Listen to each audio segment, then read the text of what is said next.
yang pertama ditanyakan adalah umatku bagaimana dia sebutkan.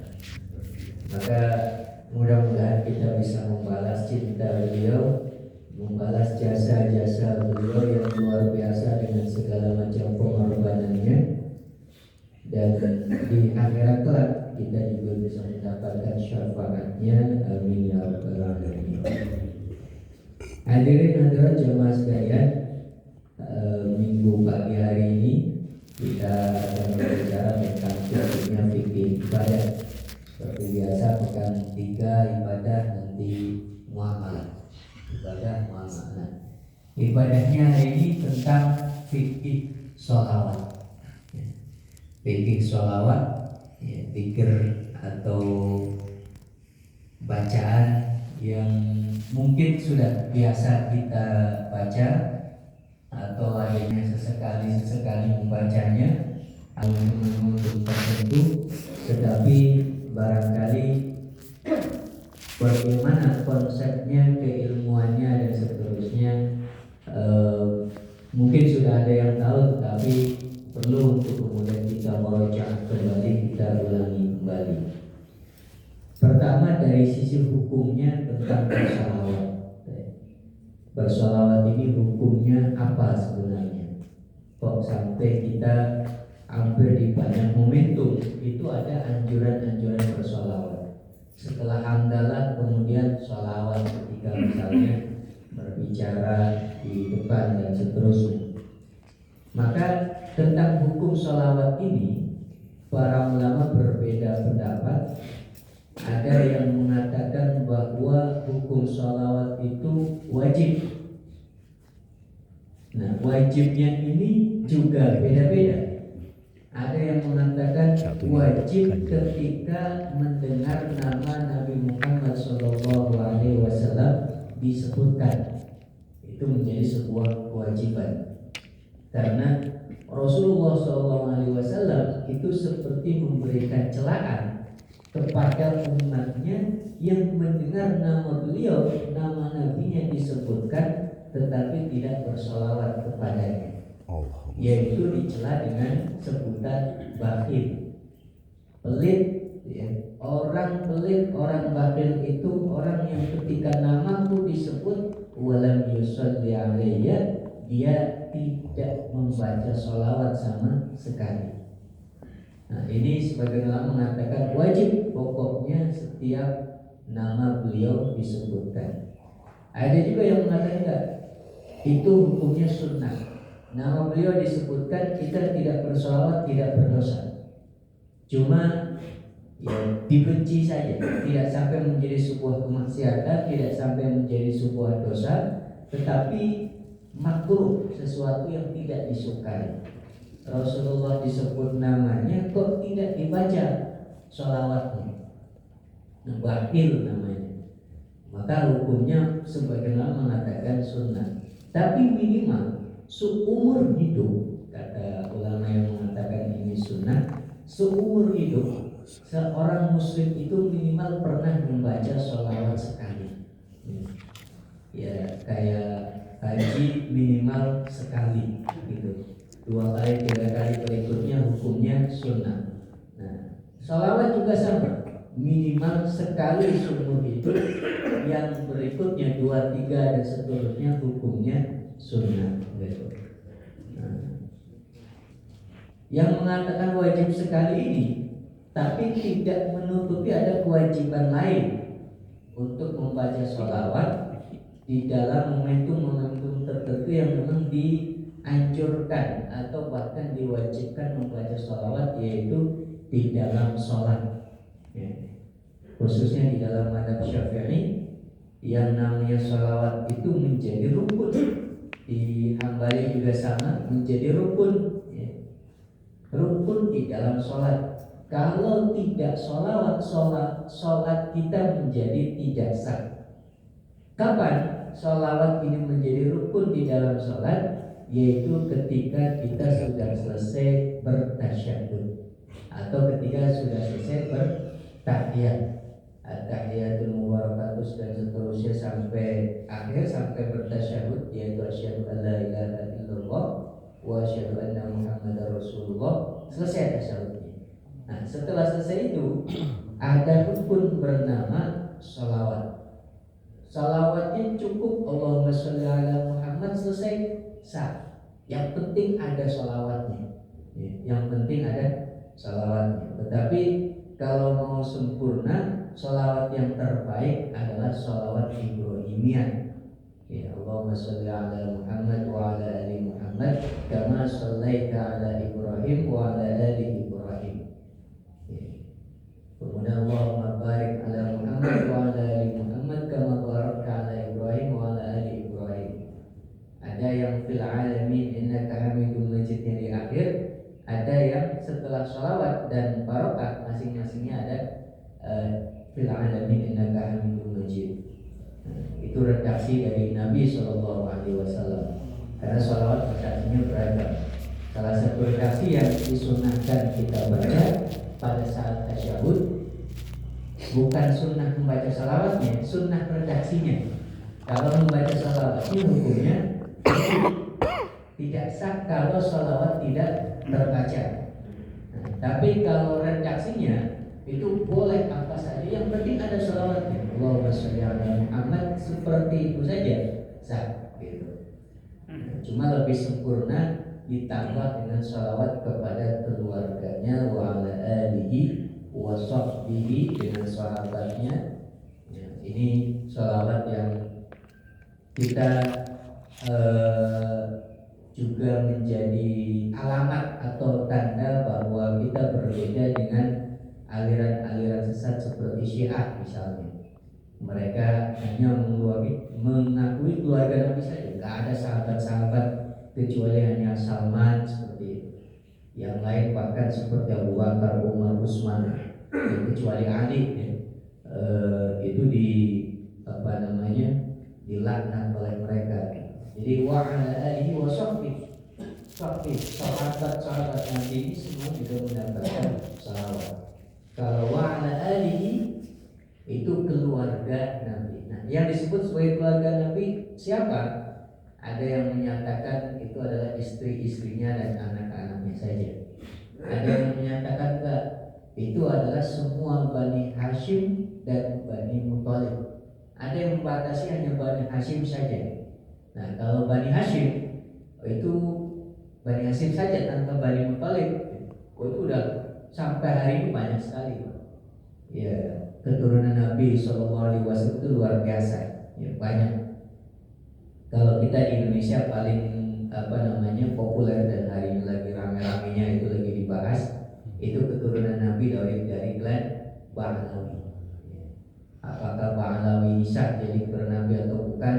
Nah, ini lagi ribut nih. Setahun 2 tahun nggak selesai. Nah, kalau kita terlepas mereka benar atau tidak, husnudzon saja benar. Ya, mudah-mudahan sholawat ini juga sampai kepada mereka. Tentang apa yang mereka kerjakan itu urusan mereka dengan Allah Subhanahu wa Ta'ala. Karena kita tidak pernah bisa membuktikan ya tentang ini beneran keturunan Nabi atau bukan. Karena sudah berabad-abad usianya. Ini sholawat kepada keluarga dan sahabat Nabi SAW. Itu lebih sempurna. Jadi bukan hanya Allahumma sholli ala Muhammad, tapi juga wa ala ali Muhammad gitu. Atau redaksinya dengan sholawat Ibrahimiyah itu paling sempurna, karena itulah yang diajarkan Nabi ketika sholawat ya, ketika sholawat di dalam sholat. Jadi hukum sholawatnya tadi ada yang wajib seumur hidup, ada yang wajib pada saat disebutkan, ada yang wajib seumur hidup dan pada saat sholat tadi menjadi rukun, gitu ya, menjadi rukun. Sedangkan sholawat-sholawat di tempat-tempat lain selain sholat itu hukumnya adalah sunnah, anjuran-anjuran. Bahkan termasuk di dalam sholat sendiri ada 2 sholawat. Ya, tadi yang di tasyahud akhir, setelah tasyahud akhir menjelang salam itu sholawat yang rukun. Ada sholawat yang sunnah di dalam sholat juga, itu di tasyahud awal. Jadi ketika kita misalnya tasyahud awal Tasyahud awalnya sendiri sunnah. Kita sholat tanpa tasyahud awal itu sah. Misalnya sholat zuhur, asar, isya atau maghrib juga. Salawat atau sholat yang ada tasyahud awalnya, yang tasyahudnya ada 2. Itu yang pertama itu sunnah. Kalau misalnya tidak dikerjakan sholat zuhur, asar, maghrib, isya tanpa tasyahud atau tahiyat awal sah. Cuma pincang sholatnya, kayak ada yang terpotong anggota tubuhnya. Kenapa? Karena ini bagian penting juga meskipun hukumnya adalah sunnah. Termasuk di dalam tasyahud awal itu, selain tasyahud awalnya sunnah, membaca sholawat kepada Nabi juga sunnah di dalam tasyahud awal itu. Sama seperti sholawat di dalam kunut subuh. Bagi mazhab Syafi'i yang mengatakan kunut subuh itu sunnah, itu sholawatnya juga bagian daripada kesunahan yang sifatnya ab'ad, gitu ya. Ab'ad itu sesuatu yang tidak boleh hilang, tapi hukumnya sunnah. Kalau hilang menjadi manusia yang kalau dianggap seperti manusia yang patah tangannya, patah kakinya, masih hidup sih. Masih hidup sebagai sholat, masih sah gitu. Cuma hidup yang pincang gitu. Hidup yang pincang. Nah, itu sholawat yang hukumnya sunnah al-'ain di dalam sholat. Nah, di luar sholat ada jenis-jenis sholawat yang lain yang juga disunnahkan, dianjurkan. Selain pada saat disebutkan nama Nabi Shallallahu Alaihi Wasallam, bagi yang menghukumnya sebagai sunnah, itu misalnya pada saat kita berdoa. Pada saat kita berdoa itu meskipun doanya pendek, kita pengen berdoa, ya Allah, ini saya mau ujian gitu. Misalnya ujian apa, CPNS atau ujian di sekolah, ujian di kampus, ujian apapun. Kita sering berdoa gitu ya. Yang langsung berdoa begitu saja, boleh ya boleh aja, tidak ada masalah. Tetapi doa kita yang cuma seperti itu saja bisa saja terkabul, tetapi bisa terkabul dalam bentuk yang lain atau bahkan tidak terkabul sama sekali. Nah, untuk membuat doa kita semakin mudah terkabul, salah satu wasilahnya, sarananya yang diberikan oleh Allah Subhanahu wa Ta'ala adalah selain memuji dulu Allah dengan mengucapkan alhamdulillahirabbil alamin, baca juga sholawat setelah pujian itu. Jadi alhamdulillah wassalatu wassalamu ala rasulillah, baru berdoa. Silakan doa apapun. Nanti setelah doa tutup lagi dengan sholawat dan hamdalah. Pendek kok. Alhamdulillah wassalatu wassalamu ala rasulillah. Alhamdulillah wa sholli ala Muhammad. Dengan redaksi yang seperti itu juga tidak apa. Yang penting ada hamdalah, ada sholawat di pembukaan dan penutupan doa. Karena sholawat Nabi SAW dan juga hamdalah itu ketika kita jadikan sebagai adab di dalam berdoa kepada Allah Subhanahu wa Ta'ala, potensi terkabulnya lebih besar ya, daripada doa yang cuma lewat lisan saja begitu, seperti sebuah harapan yang terucapkan gitu. Nah, ya Allah mudah-mudahan lulus dan dikerjain. Kalau salah satu sunnah doa itu ada ilham. Ilham itu seperti memaksa kepada Allah, ya Allah kabulkan ya Allah. Ya kayak Nabi pas berdoa di perang Badar itu sampai seperti mengancam, ya Allah kalau enggak menang ini kita, engkau enggak akan disempat lagi gitu. Sampai ada seperti itu doa Nabi SAW, pengen sekali dikabulkan. Ini Nabi gitu ya. Sampai seperti itu doanya. Kita juga sama, perbanyak meminta kepada Allah Subhanahu wa Ta'ala. Nah, selain adab ilham itu tadi, seperti memaksa ya Allah agar dikabulkan, mohon sedemikian rupa, tambah juga ada yang membaca sholawat kepada Nabi kita Muhammad Sallallahu Alaihi Wasallam. Nah ini pada saat berdoa. Kemudian selain pada saat berdoa, ada juga sunnah yang lain untuk kita disunahkan membaca sholawat adalah ketika azan selesai dikumandangkan, ya, sebelum membaca doa setelah azan, setelah menjawab azan, antara setelah menjawab azan dan doa setelah azan itu ada kesunahan membaca sholawat. Nah, itu Nabi kita Muhammad SAW sendiri yang memberikan anjuran itu, gitu ya. Anjuran. Dan kemudian pas berdoa, ya, di awal ataupun di akhir, tadi yang sunnah juga pada saat tasyahud awal, dan di momentum apapun perbanyak, ya. Karena ada sabda Nabi Shallallahu Alaihi Wasallam yang menyatakan bahwa besok itu aqrabukum ilayya, yang paling dekat kedudukan kalian denganku, posisinya paling dekat denganku, kata Nabi, itu adalah aktsarukum alayya sholatan, yang paling banyak membaca sholawatnya kepadaku. Makanya kita sering dengar cerita para ulama, para salafus sholih yang sholawatnya jumlahnya sehari bisa puluhan ribu, ratusan ribu. Kenapa? Mereka khawatir kalah oleh orang lain. Karena semakin lebih banyak orang lain, kita semakin berjarak dengan Nabi Shallallahu Alaihi Wasallam. Jadi yang dikejar bukan saja tentang masuk surga, tapi di surga kalau bisa dekat dengan Nabi Shallallahu Alaihi Wasallam. Karena kenikmatan yang lain, ya, meskipun di dunia pernah bertemu, tapi lebih nikmat lagi ketika di surga bukan hanya bertemu, dekat dengan Nabi Shallallahu Alaihi Wasallam.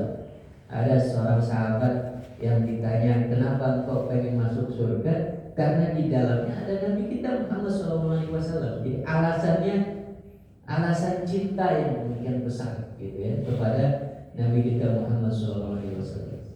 Dan rata-rata sholawat yang dibaca oleh para sahabat seperti itu, sholawat yang benar-benar murni karena cinta, murni karena memang ya Rasulullah itu manusia yang paling layak untuk dicintai, gitu. Paling layak untuk dicintai.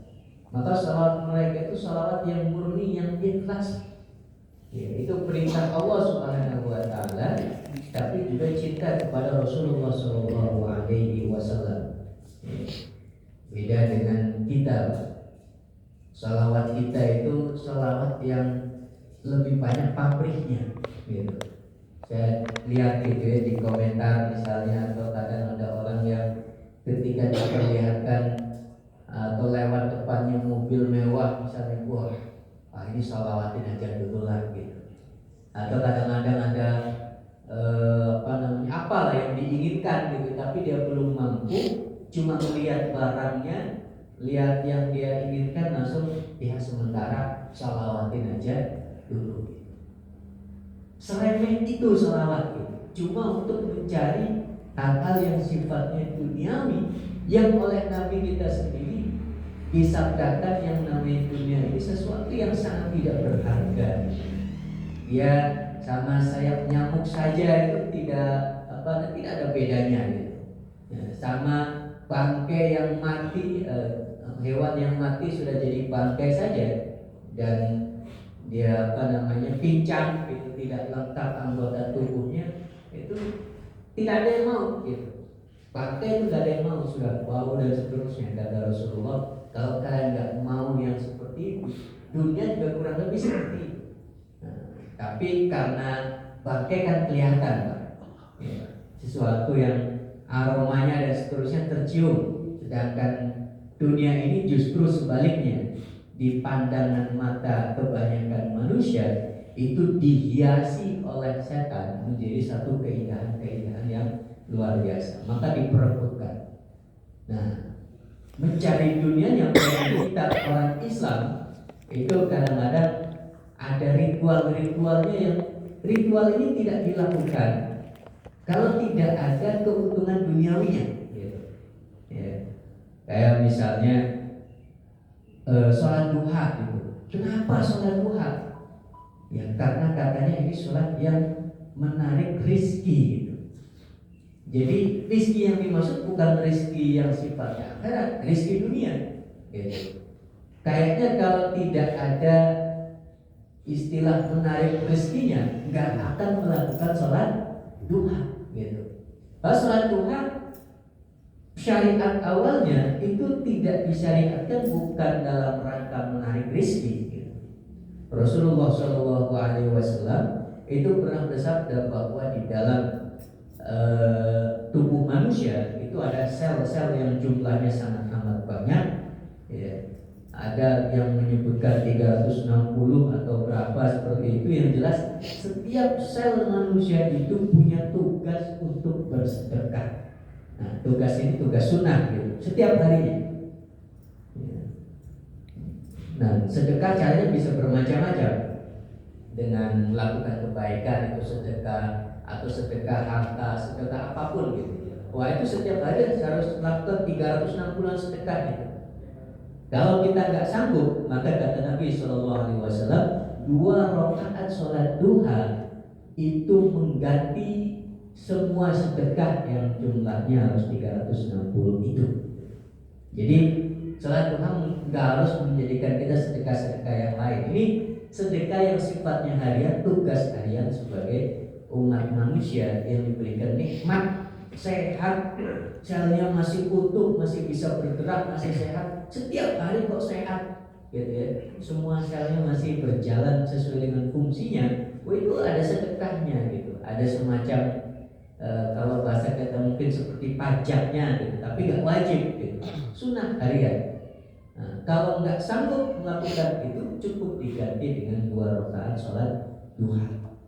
Maka Rasul rutin sholat duha itu adalah rangka agar nggak bisa bersedekah banyak, ya sedekah dalam makna yang luas, tidak hanya sedekah harta seperti itu, kebaikan-kebaikan ganti dulu dengan sholat sunnah duha. Awalnya gitu. Cuma memang kemudian yang namanya sedekah kepada Allah Subhanahu wa taala itu kan balasan Allah itu bisa berlipat-lipat gitu.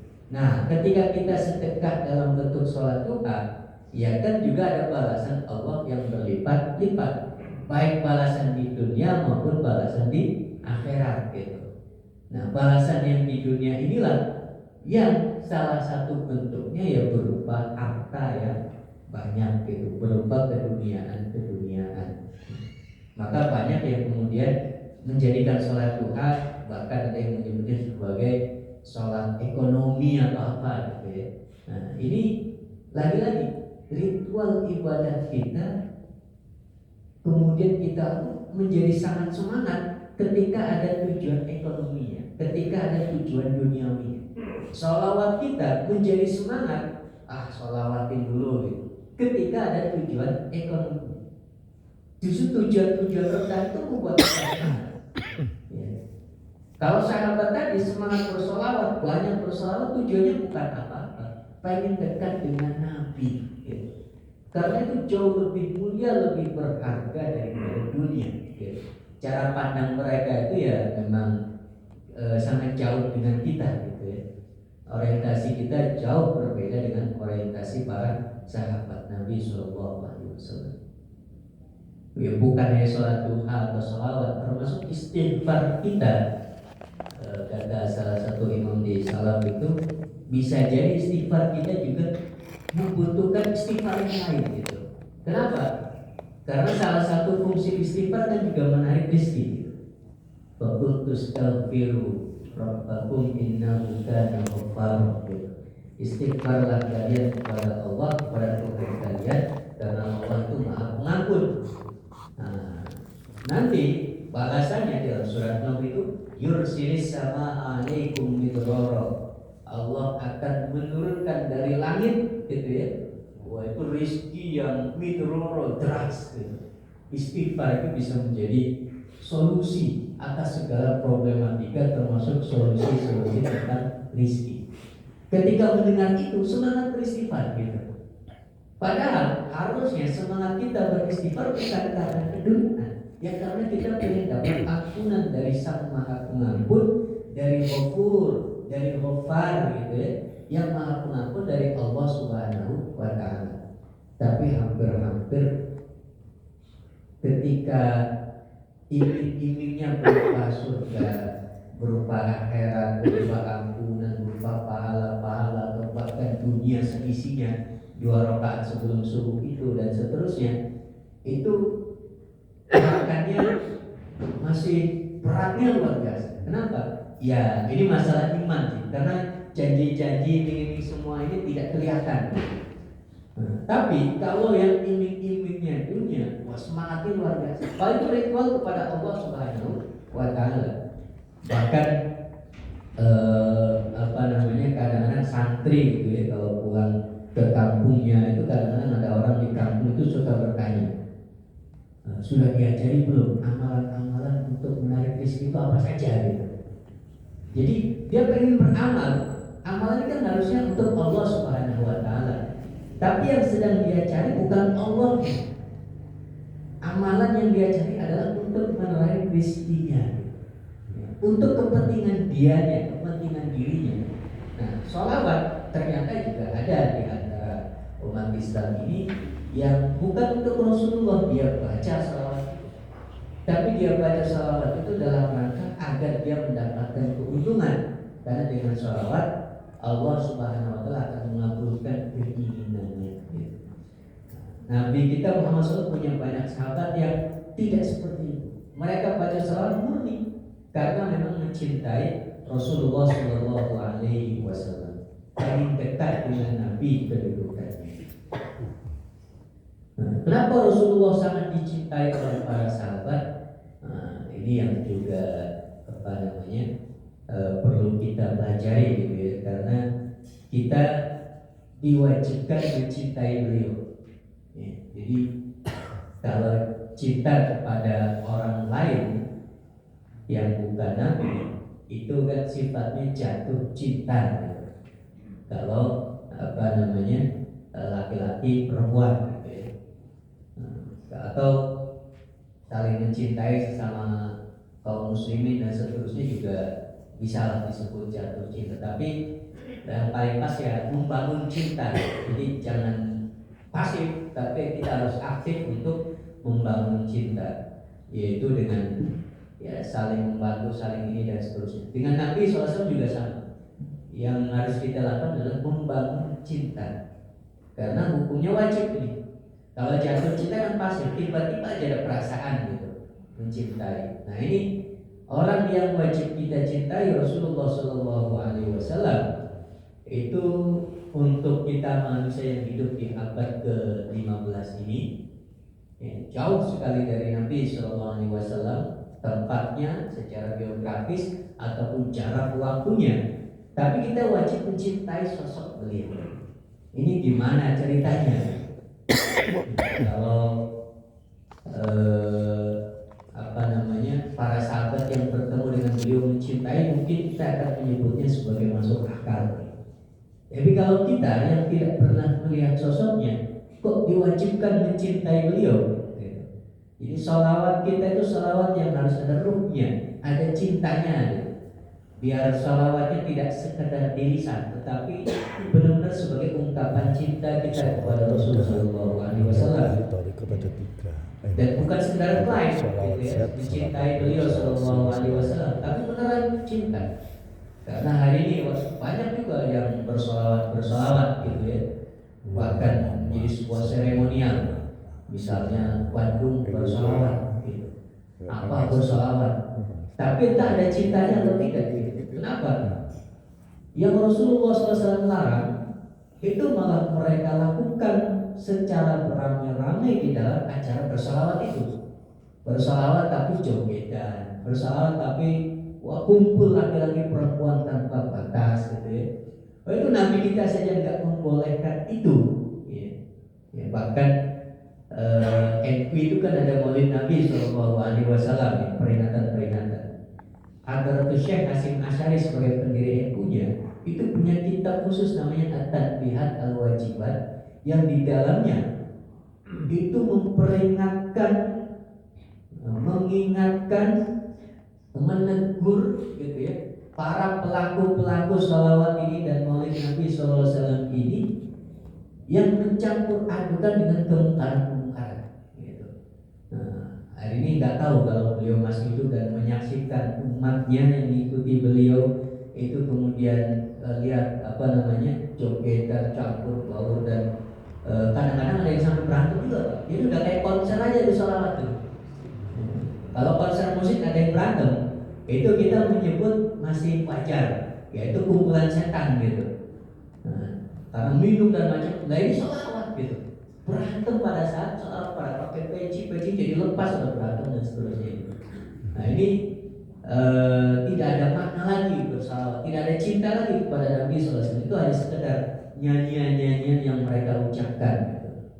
Nah, kalau yang beneran cinta kepada Nabi kita Muhammad SAW, ya sholawat yang ada ruhnya ini tentu akan menjaga adabnya. Ya, tidak harus melalui seremonial. Ya setiap hari, setiap saat ketika baca sholawat, di waktu kosong baca sholawat. Ini ibadah ritual yang Allah Subhanahu wa Ta'ala perintahkan. Jadi bukan hanya karena kita cinta kepada Rasulullah, tapi memang perintah Allah agar kita bersalawat kepada beliau Sallallahu Alaihi Wasallam. Lihat Pak, Allah saja memerintahkan, Innallaha wa malaikatahu yusholluna 'alan nabi. Ini sebelum perintah, Allah sudah mulai terlebih dahulu bahwa Allah dan juga para malaikatnya itu sudah mengawali bersalawat kepada Nabi kita Muhammad SAW. Bukan hanya mengawali, tapi terus menerus senantiasa bersalawat kepada Nabi kita Muhammad SAW. Kemudian setelah menceritakan itu, Allah memerintahkan Innallaha wa malaikatahu yusholluna 'alan nabi ya ayyuhalladzina amanu shallu 'alaihi wa sallimu taslima. Maka kalian wahai orang-orang yang beriman, bersalawatlah kalian kepadanya, ya wasallimu, begitu juga dengan salam kepada Rasulullah Shallallahu Alaihi Wasallam. Ini perintah dari Allah. Malaikat dan Allah sudah mengawali dan terus senantiasa bersalawat kepada beliau. Kita, kata para ulama tafsir, tentu jauh lebih berhak dan lebih wajib untuk bersalawat kepada beliau Shallallahu Alaihi Wasallam. Karena kita yang menerima jasanya. Kalau Allah dan malaikat kan tidak ada jasa Nabi kita untuk Allah dan untuk malaikat gitu. Karena Rasulullah kita itu Rasul suruhan, ya, utusan Nabi, utusan Allah Subhanahu Wa Taala. Tapi kalau kita umatnya, wah kita punya hutang budi, punya hutang jasa, ya, yang luar biasa. Yang harus kita balas cintanya, harus kita balas budinya gitu. Ini yang mungkin kita lupa bahwa kita bisa menikmati ajaran Islam ini, bisa sholat, bisa baca Quran, bisa beribadah, ya, bisa bebas dari kebodohan gitu ya. Bahwa kita sadar bahwa kita itu manusia yang diciptakan Allah, itu jasa perjuangan yang sangat amat berat. Dan yang mengawali beratnya itu ya Nabi kita Muhammad SAW sendiri. Maka agar kita semakin mencintainya juga kita harus mencari membangunnya. Bagaimana membangunnya? Tadi kita nggak kenal gitu ya. Padahal salah satu prinsip agar orang bisa mencintai itu ya harus mengenal orang yang dicintai. Tapi bagaimana kita mencintai? Kalau Nabi kita sendiri nggak kita kenali gitu. Maka salah satu caranya adalah kenali beliau Sallallahu Alaihi Wasallam. Bagaimana mengenalinya? Buku sirah itu sudah banyak sekali tertulis.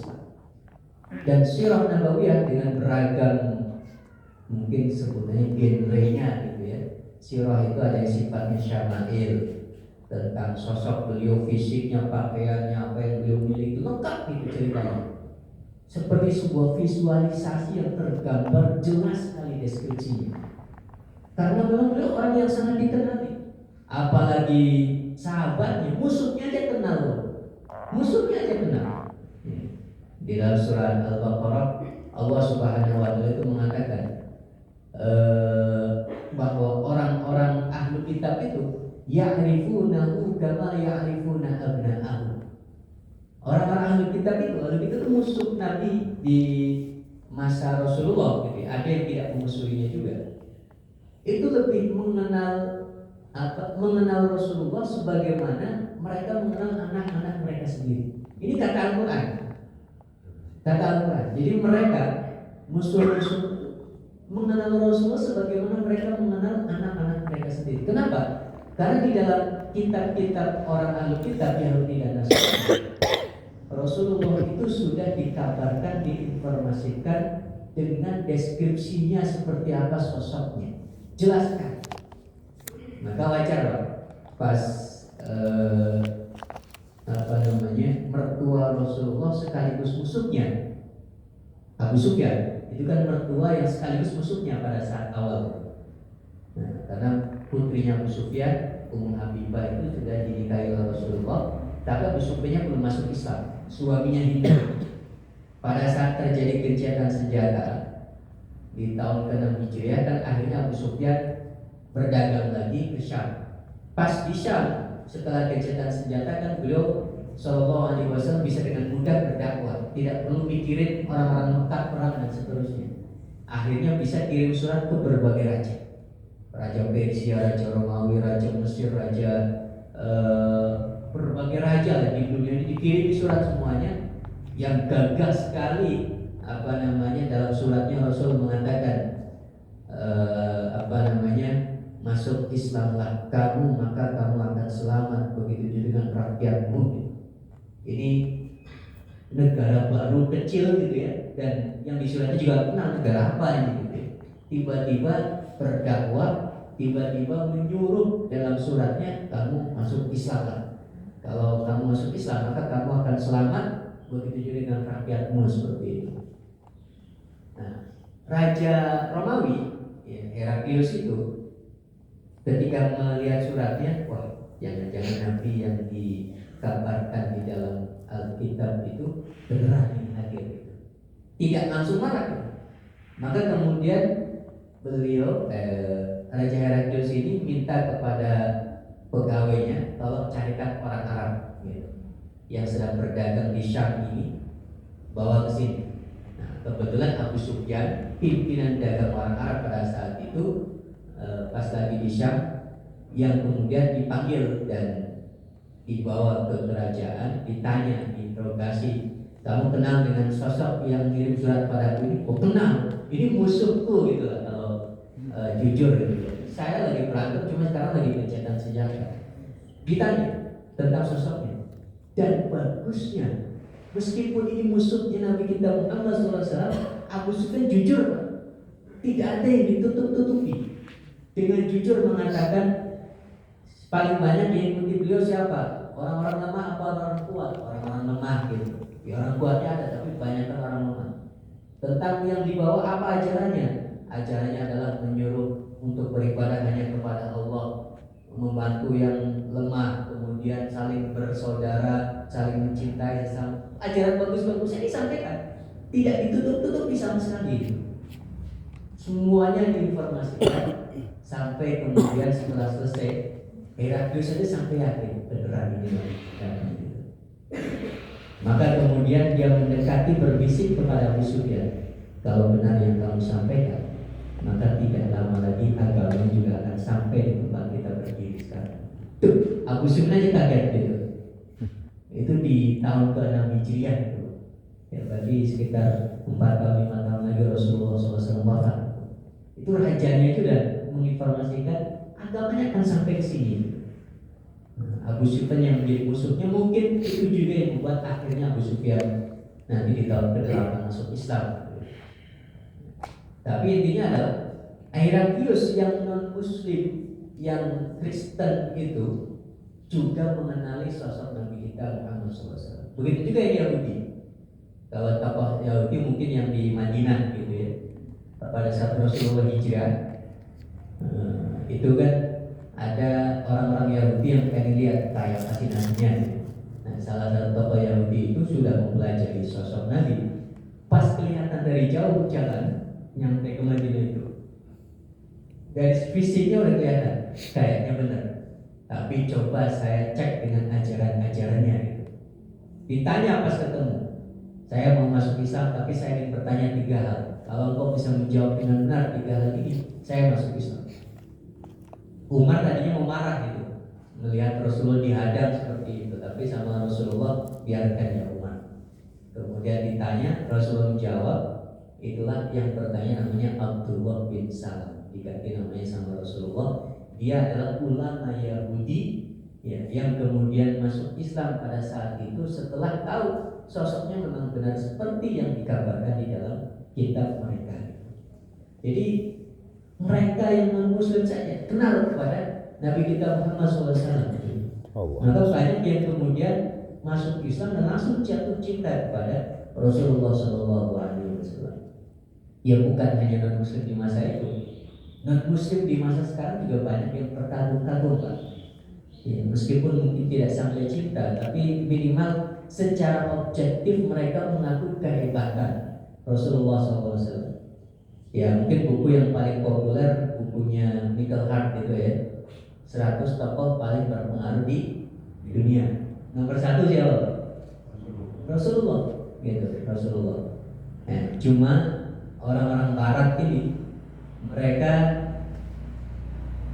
melihat Rasulullah kita ini hanya sebagai manusia. Ini yang juga kadang-kadang di pahami oleh sebagian kaum muslimin gitu ya. Memandang Rasulullah kehebatannya itu hanya sebagai kehebatan manusia. Nah, orang Barat seperti itu. Pinter politiknya, pinter jadi jenderal perang, ekonominya, semua sisi kehebatan dan keberhasilan Rasulullah kemudian menjadi beliau paling berpengaruh di dunia. Itu lihat dari sisi manusia saja. Dilepaskan dari sisi bahwa beliau bukan sekedar manusia, tapi manusia yang sangat luar biasa, manusia yang selain manusia beliau adalah seorang nabi gitu. Nah, sisi kenabiannya itu tidak dilihat ya. Karena sehebat apapun Rasulullah, kehebatannya itu tiada lain, itu adalah karena beliau menjadi seorang nabi. Kayak tadi perang Badar misalnya, memang menang dengan jumlah 313 melawan 1000 pasukan kafir Quraisy. Tapi kemenangan itu apakah murni karena Rasulullah hebat? Bukan. Sahabat hebat? Bukan. Itu Allah yang menurunkan malaikat ribuan untuk membantu peperangan di dalam perang Badar gitu. Kalau tanpa bantuan dari Allah, ya Rasulullah SAW tadi berdoanya juga luar biasa, takut kalah dan seterusnya. Nah, itu ya nggak mungkin dalam perang Badar mereka memenangkan. Atau kesuksesan-kesuksesan yang luar biasa dalam waktu cuma 10 tahun di Madinah mampu membangun negara dan bahkan menguasai kembali Mekah dan seterusnya ya tanpa butuh waktu panjang gitu. Menjadi negara besar dan dikenal negara-negara yang lain seperti itu. 10 tahun di Madinah. 10 tahun itu ya 2 periode itu lah. Ya, 2 periode. Tanpa 3 periode, 2 periode cukup gitu. Berhasil menguasai Madinah. Ya, ekonomi meningkat dan seterusnya seperti itu, rakyat makmur dan macam-macam itu keberhasilan yang luar biasa gitu. Nah, tetapi keberhasilan ini kalau dalam kacamata orang-orang orientalis, barat dan seterusnya dilihat sebagai memang hebat. Banyak yang mengaku itu, sayangnya itu mengakuinya hanya dari sisi bahwa ini manusia yang berhasil. Kalau kita kaum muslimin jangan melihat sebagai manusia yang berhasil, Pak. Ini manusia tapi nabi. Kenapa kemudian beliau berhasil? Karena dibuat berhasil oleh Allah Subhanahu wa Ta'ala. Meskipun bukan berarti tanpa peran nabi sama sekali. Ya beliau sangat berperan luar biasa. Peran nabi luar biasa. Peran Muhammad SAW sebagai pribadi itu juga luar biasa. Tapi yang kemudian menjadi lebih luar biasa berhasil ini itu semuanya itu tiada lain karena bantuan dari Allah Subhanahu wa Ta'ala gitu. Karena kalau dilepaskan dari sisi kenabian, hanya kita kagum dengan sosok keberhasilan yang kehebatannya, yang kayak Michael Hart tadi. Atau ada juga sosok Eddie Merisimal dan seterusnya, tokoh-tokoh barat gitu ya, yang terkagum dengan sosok Rasulullah, tapi hanya sebagai manusia yang berhasil, manusia hebat. Kalau kita kagumnya bukan karena itu. Keberhasilan itu murni dari Allah Subhanahu wa taala, meskipun tentu ada peran besar dari sosok Muhammad SAW sendiri. Biar apa? Biar kita ada iman gitu. Bukan saja mengakui sosok kemanusiaannya, tapi di balik beliau sebagai manusia, beliau adalah seorang nabi, kita mengimani yang mengutusnya sebagai seorang nabi. Kita mengimani dia sebagai nabi Muhammad SAW, utusan Allah Subhanahu wa taala. Itu yang paling penting gitu. Jangan sampai dilepaskan seperti itu saja. Ya, banyak yang kagum kau karena dilepaskan itu tadi, nggak ada keimanan, cuma kagum saja. Nah, kalau kita itu harus cinta, harus cinta. Gampangnya kalau kita cinta kepada ayah, cinta kepada ibu, cinta kepada istri, kan cinta yang luar biasa. Kalau ada orang menghina ayah kita, kita sakit dan kita marah. Kita ada ibu kita dihina, kita sakit, kita marah. Bahkan bisa jadi kita bisa menghunuskan pedang, membunuh orang yang menghina ibu bapak kita atau istri kita dan seterusnya karena pengarahan kita. Nah, harusnya kita lebih marah, lebih sedih, lebih nangis ketika bukan lagi ibu bapak kita yang dihina, Rasulullah SAW dihina. Kita berpisah dengan ibu bapak kita, rindu, lama nggak bertemu, mudik baru ketemu. Kita berpisah dari anak-anak kita, rindu, lama nggak ketemu, nggak pulang kampung misalnya. Harusnya kita jauh lebih rindu kepada Rasulullah SAW. Tapi itu tadi, kerinduan ini tidak akan muncul kalau kita nggak kenal dengan Nabi kita Muhammad SAW. Sebagaimana seorang anak nggak mungkin nggak kenal orang tuanya, seorang ayah nggak mungkin nggak kenal anaknya. Begitu juga, ya, kita nggak mungkin nggak kenal Nabi Muhammad. Harusnya seperti itu. Tapi tetap kita seperti nggak kenal. Itu adalah kesalahan kita karena meninggalkan mempelajari sirah Nabi kita Muhammad SAW. Jadi nggak kenal. Nah, orang-orang yang nggak kenal ini tiba-tiba tuh mulai mencintai Nabi Muhammad SAW. Wah, ini klaim cinta yang memang benar-benar perlu ditanyakan. Seberapa besar kenal kita kok sampai beneran cinta? Dulu saya pernah berbicara di sini tentang sosok ayah gitu ya, yang mana di dalam syariat itu kedudukannya besar sekali, kita wajib berbakti kepadanya. Bahkan ayah ini salah satu pihak yang boleh mengambil harta orang lain tanpa seizinnya, dengan syarat orang lainnya itu adalah anak kandungnya gitu. Nah, itu tanpa izinnya, asal memenuhi syarat boleh mengambil tanpa seizinnya. Ya, kan ada beberapa kasus ya dalam fikih, mengambil harta orang lain tanpa izin itu menjadi boleh hukumnya. Ya kayak tadi, ayah mengambil harta anak kandungnya kalau memenuhi syarat, memang lagi gak punya dan anaknya lagi punya dan seterusnya gitu kan. Atau seorang istri yang mengambil harta suaminya pada saat nafkahnya sudah nggak ada dan suaminya sebenarnya punya harta gitu. Nah, istrinya tahu tempat nyimpennya di mana gitu. Jadi istri yang pintar nyari duit gitu ya. Pasti sampaikan kamu berdua bekerja. Oh ya, saya bekerja, istri saya juga pintar nyari duit. Hebat dong. Ya, dimanapun saya nyimpen ketemu aja. Itu kalau lupa gak ngasih nafkah lama, padahal ada, gak apa-apa, ambil aja. Halal, gak berdosa. Cuma gak boleh melebihi batas nafkahnya. Kalau lebih itu haram. Nah, itu haram. Kalau pas sesuai dengan jatah nafkahnya, itu yang diperbolehkan. Atau kebolehan mengambil harta orang lain lagi karena memang haknya gitu ya. Yaitu ketika ada orang yang berhutang kepada kita, dia sudah punya, sudah jatuh tempo, ya, yang dia punyai juga lebih dari batasan hutangnya, gitu ya. Tapi lalu nggak pernah bayar-bayar juga, kita boleh mencurinya. Jadi kalau ada orang nggak bayar-bayar, padahal sudah ada uangnya dan seterusnya, itu kita bisa jadi copet yang halal. Nah, dompetnya ada nih, ambil aja, itu halal ya. Tapi dengan catatan tadi, dia memang uangnya lebih, yang kita ambil itu masih ada sisa, masih banyak seperti itu. Kemudian dia sudah jatuh tempo, udah lama, nggak mau bayar juga gitu ya.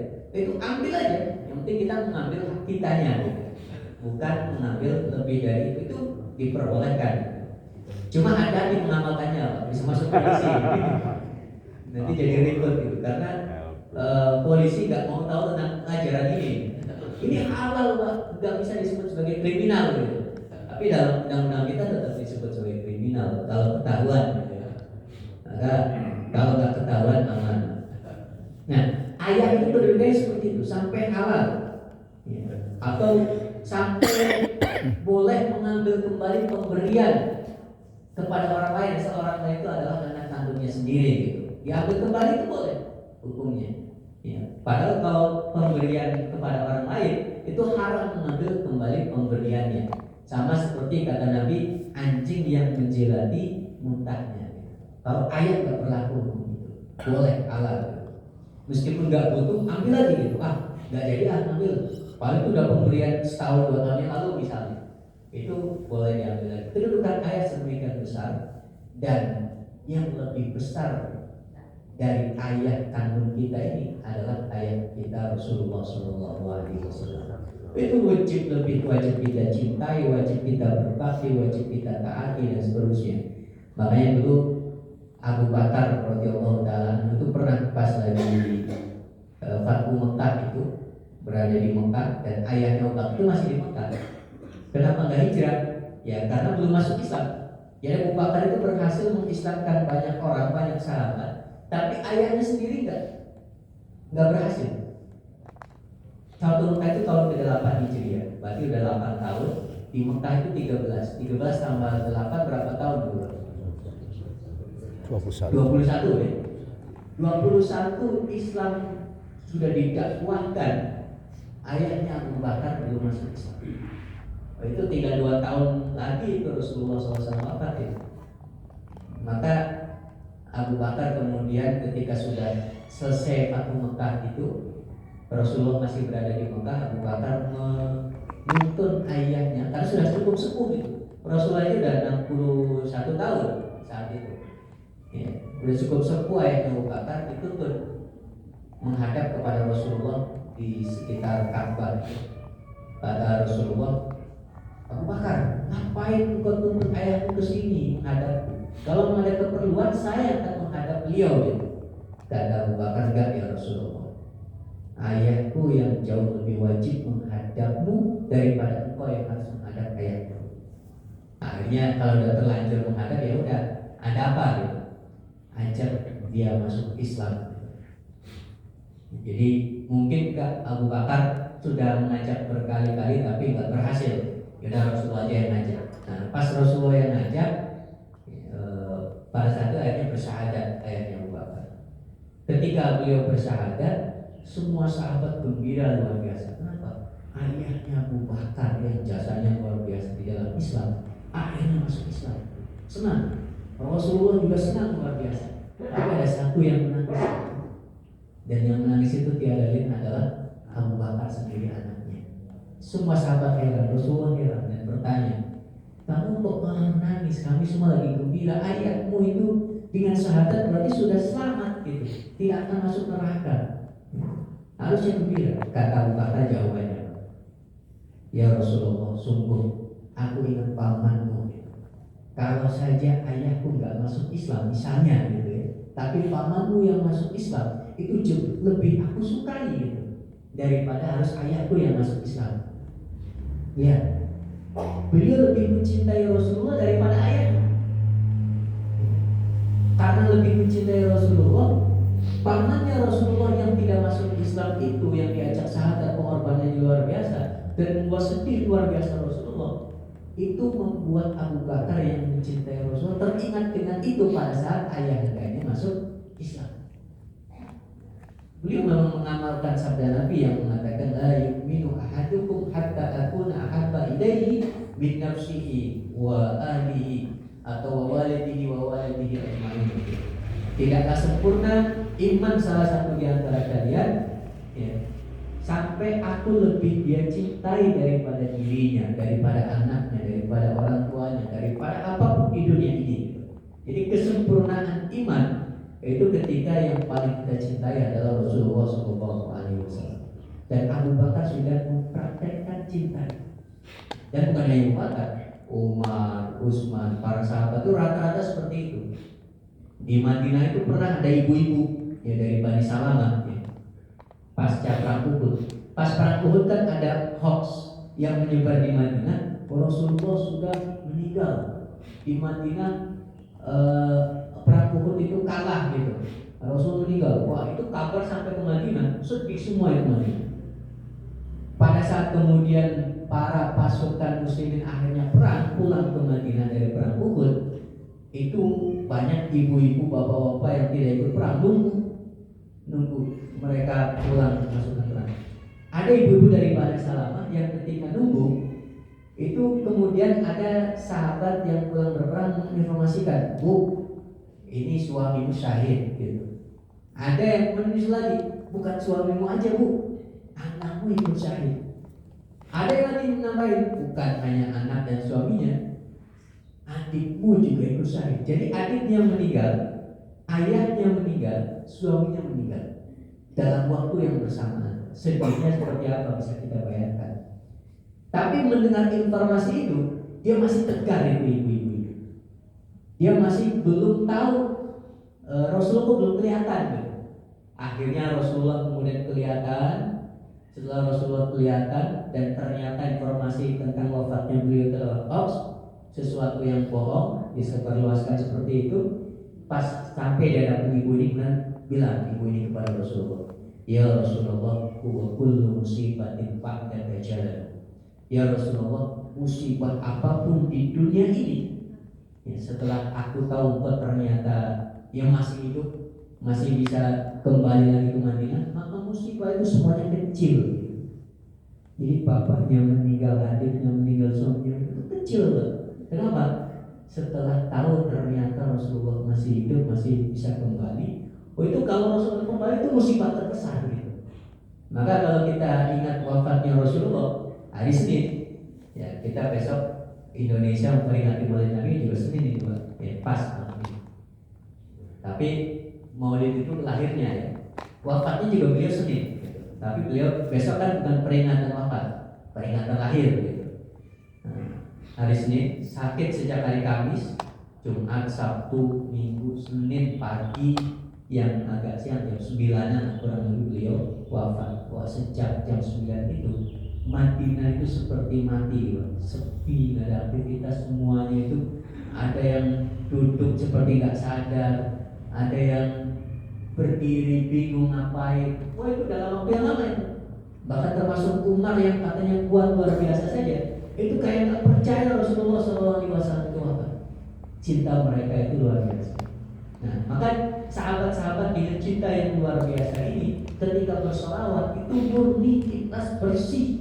Itu memang salawat karena mematuhi perintah Allah dan juga sekaligus karena cinta mereka kepada Rasulullah SAW. Bukan salawat yang tadi pengen dapat mobil, rumah atau apa, salawat itu bukan. Nah, kita kalau bisa juga salawat yang seperti itu. Meskipun ritual-ritual tertentu dari sisi hukum fikihnya, ketika memang ada anjuran di dalam hadis bahwa ini bisa berfungsi ini itu dan seterusnya dan termasuk keduniaan, diperbolehkan, tetapi dengan syarat ritual ibadah apapun kalau orientasi utamanya adalah Allah, maka orientasi tambahannya itu boleh tercampur gitu. Boleh tercampur. Tapi kalau orientasi utamanya dunia itu nggak boleh. Kata Nabi kita Muhammad SAW, barang siapa yang beribadah mengamalkan suatu ritual ibadah tertentu yang sebenarnya itu adalah amalan akhirat, tetapi dia inginkan amalan dunia, fala nasibu lahu fil akhirah, maka dia tidak akan mendapatkan apa-apa dari amalan akhiratnya itu di akhirat kelak gitu. Jadi jangan sampai sholat kita, istighfar kita, sholawat kita, apapun ritual apapun ada tujuan duniawinya yang lebih besar daripada tujuan Allah dan Rasulnya, akhirat dan seterusnya. Allahu a'lam bishawab. Mudah-mudahan ini bermanfaat bagi kita semuanya. Kalau misalnya masih ada waktu mungkin bisa kita lanjutkan dengan tanya jawab. Silakan.